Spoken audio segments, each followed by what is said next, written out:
In this tutorial, we will see that how you can stop people from seeing you view their profile on TikTok in just few steps. So let's start right in. So many of you have probably had the notification which says like someone viewed your profile on TikTok. So if you want to stop it, so there is a way where you can stop people from seeing you view their profile on TikTok. So for the first step, open TikTok. After opening it, at the right bottom side, you will see this profile button. Click on that and you will be on your profile.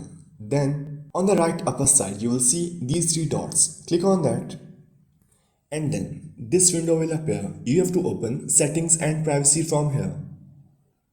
After opening it, open privacy from here, and from here if you scroll it down you will see here this viewers.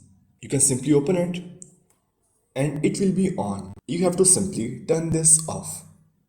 This means you will no longer be able to see who viewed your profile, but most importantly, no one will be able to see that you are viewing theirs. So that's how you can stop people from seeing you view their profile on TikTok in just few easy steps.